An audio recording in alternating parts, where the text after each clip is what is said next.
Sebelum lanjut menonton video yang part 3 ini, Anda yang belum menonton video part 1 dan 2 tonton dulu supaya nyambung apa yang saya sampaikan mulai dari part 1, part 2 dan yang terakhir sekarang ini part 3. Silakan melanjutkan ke part 3. Sekarang kita masuk di deskripsi umum mata kuliah. Capaian mulai dari pertemuan pertama hingga pertemuan terakhir materi perkuliahan kita. Yang pertama itu dasar hukum pendidikan Pancasila di perguruan tinggi. Ini materi pertama. Saya sengaja mendesain materi pertama ini agar kita semua tahu kenapa pendidikan Pancasila wajib ada di seluruh jurusan di perguruan tinggi manapun. Ada dasar hukumnya. Nanti akan kita kaji, akan kita pilah sebab-sebab. Seperti misalnya di Undang-Undang Sistem Pendidikan Nasional atau Sisdiknas, Undang-Undang Nomor 20 Tahun 2003. Di pasal 30 itu menjelaskan tentang kurikulum. Di sana ada 3 kurikulumnya, ada mata pelajaran di dalam kurikulum itu. Yang pertama itu bahasa Indonesia, yang kedua itu bahasa agama dan kewarganegaraan. Jadi Pancasila tidak masuk di situ. Di mana Pancasila ini dasar hukumnya wajib menjadi mata kuliah dasar umum di seluruh jurusan. Nanti kita akan pelajari lebih jauh. Yang kedua, landasan dan tujuan pendidikan Pancasila di perguruan tinggi. Nanti kita akan melihat secara landasan historis, landasan filosofis, landasan sosiologis, dan yang lainnya. Selanjutnya, yang keempat, kedudukan dan fungsi Pancasila. Kedudukan dan fungsi Pancasila nanti kita akan pelajari lebih jauh. Poin materi yang keempat, Pancasila dalam sejarah bangsa Indonesia. Nanti itu tadi, seperti sekarang bulan Oktober 2020 ini, setiap bulan Oktober ada hari apa yang bersejarah. Nanti saya akan sesuaikan dengan metode pengaturan pemberian tugasnya. Materi yang kelima, Pancasila membentuk karakter bangsa Indonesia. Nanti Pancasila yang membentuk karakter bangsa Indonesia itu maksudnya begini, karakter kita berbangsa dan bernegara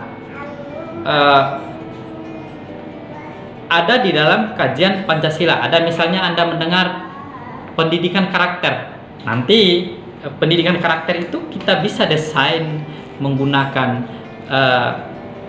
analisis kajian-kajian atau improvisasi nilai-nilai di dalamnya itu ada muatan-muatan Pancasila. Yang keenam, Pancasila sebagai dasar negara Indonesia. Jadi alasan kita menjadikan Pancasila itu dasar negara itu nanti kita akan pelajari lebih jauh.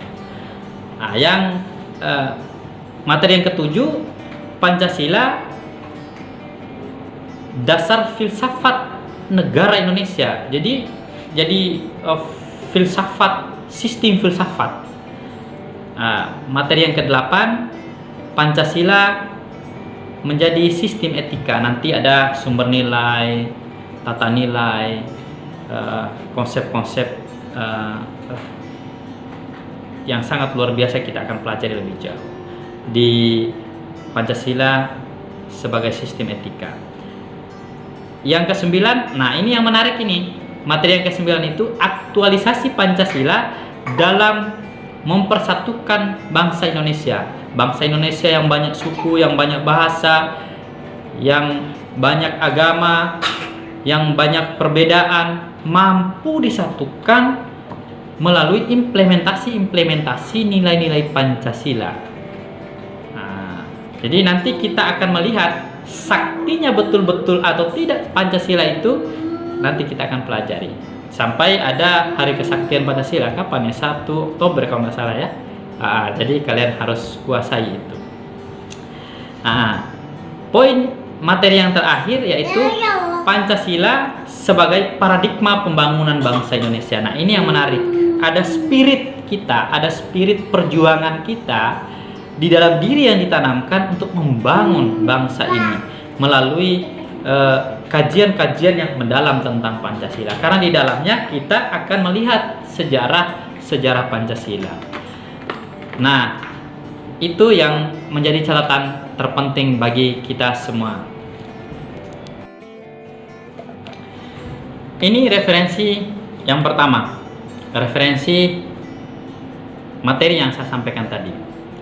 Buku pertama ini buku almarhum Dekan Fakultas Hukum UMI, dosen saya, guru saya, Pak Hasbi Ali. Judul bukunya Pendidikan Pancasila Berkarakter.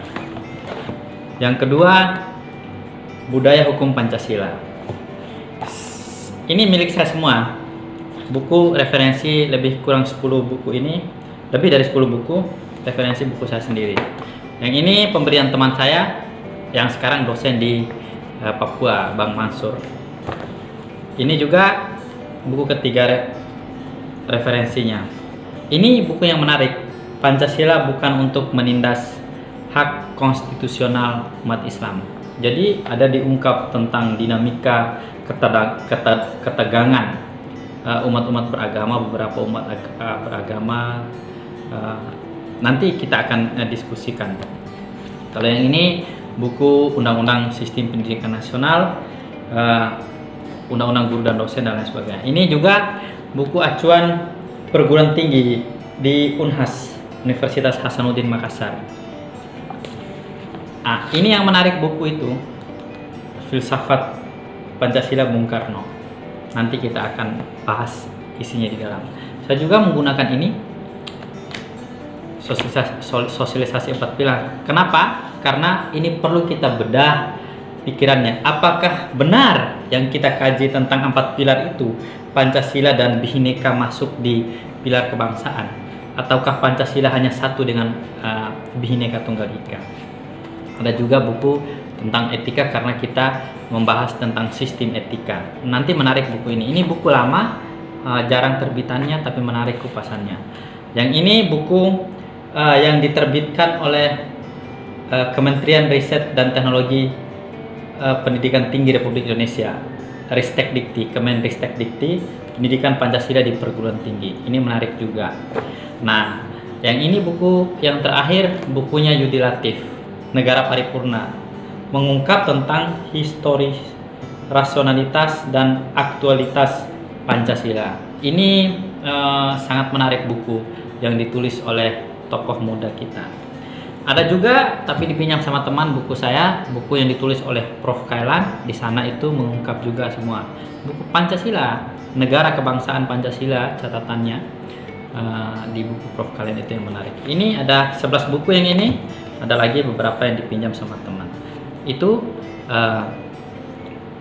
yang menjadi referensi perkuliahan kita. Yang terakhir, untuk menutup perkuliahan pertemuan pertama kita, saya sengaja ingin memperkenalkan diri di akhir supaya kalian penasaran, Anda semua penasaran tentang saya. Riwayat studi saya tamat SD di SDN Impres Jala, Desa Gembe, Kecamatan Bolo, Kabupaten Bima. Tamat 1997. Saya lanjut ke SLTP atau SMP Negeri 1 Bolo. Masuk 2000, saya pindah kelas 3, pindah di SLTP atau SMP Negeri 1 HUU di Kabupaten Dompu. Saya tamat tahun 2000. Lanjut ke SMA di SMA Negeri 1 HUU, tamatan 2003. Jadi jeda waktu saya sangat panjang. Saya baru kuliah. Jadi saya baru kuliah, lanjut kuliah di Universitas Muhammadiyah Mataram. Saya wisuda, saya ambil jurusan Pendidikan Pancasila dan Kewarganegaraan. Saya wisuda 2012.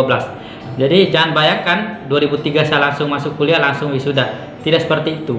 Saya jeda dulu perkuliahan. selama bertahun-tahun baru masuk kuliah. Saya lanjut kuliah S2 di Universitas Muslim Indonesia Makassar di program Magister Ilmu Hukum. Saya 2013 masuk, 2015 wisuda, konsentrasi Magister Hukum Tata Negara.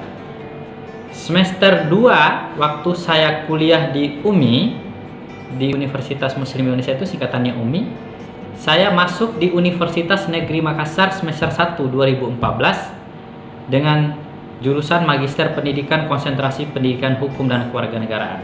Jadi saya kuliah S2 itu semester 2 di UMI, saya semester 1 di UNM. Jadi itu yang sepintas riwayat studi saya. Apalagi status, oh iya, nanti akan Anda tahu sendiri statusnya. Nanti bisa kita diskusi lebih lanjut untuk menghemat waktu Anda semua dan saya juga. Nanti kita lebih lanjut melihat di status. Kalau Anda juga ingin tahu status saya, add Facebook saya, add Twitter, add Instagram, dan lihat di YouTube, Anda akan tahu. Kira-kira seperti itu. Mungkin itu saja. Mudah-mudahan pertemuan kita di pertemuan pertama ini membuka semua keberkahan. Kita akan memiliki ilmu, menjadikan catatan nilai ibadah bagi kita semua sekarang, nanti, dan selamanya. Dan mudah-mudahan semua kita diberikan umur panjang hingga perkuliahan berakhir. Mungkin itu saja. Selalu jaga diri, selalu gunakan masker, jaga berkerumunan, dan selalu pola hidup sehat. Sampai ketemu di pertemuan kedua minggu selanjutnya. Hari ini catatan pembuatan video saya tanggal 13 Oktober 2020. Dengan saya Bung Isneni Ibrahim. Assalamualaikum warahmatullahi wabarakatuh.